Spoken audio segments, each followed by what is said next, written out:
uh, you call it a cancer cover-up, as I think is what you call it. Why do doctors go along with that when I mean, everybody's been touched by cancer. Doctors have family members that have been touched by cancer, Right. but you know, it's still the same protocols.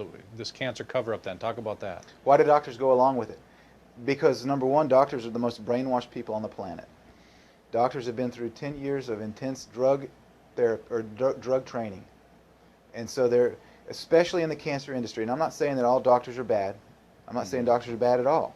I'm just saying in the cancer area, they've been taught bad protocols.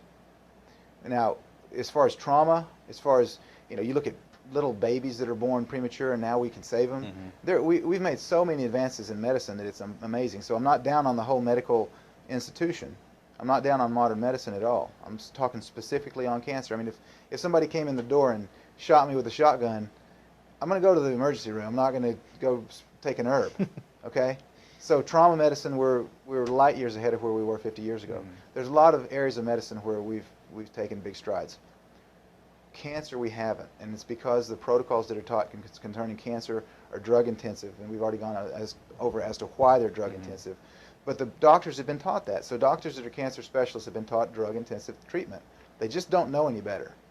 Now, you'd think that once they get out of school and they start treating patients with these protocols that really don't work, that something would go on, so a light would turn on. And it does with a lot of doctors. And I know many doctors that used to be conventional and now they're natural.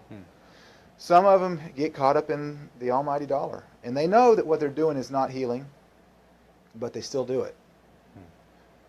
There was a survey that was done up at McGill Cancer Clinic in Montreal back in the early 90s, and they interviewed 64 oncologists, and they asked them, if you were diagnosed with cancer or if your loved ones were diagnosed with cancer, would you do chemotherapy to treat it? And 58 said they wouldn't. 91% of 64 oncologists said no. They know. They know.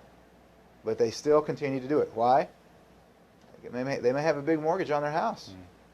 Their wife may enjoy their lavish lifestyle. They need that money to keep coming in. And if you come out against it, you're going to be ostracized and blackballed, and you're going to be looking for a job the next day. Because believe me, it's happened before and it'll happen again. They will not allow you to question the protocols. And they will not allow you to treat cancer with natural medicine. So why do doctors agree to it? Why do they continue doing it? Some of them are ignorant. Some of them are hooked on the money. And the ones that have the integrity, that when they learn about it, they get out of it. And I know many doctors that have done that. And believe me, the money ain't quite as good in herbals as it is if you're a conventional oncologist at a major hospital.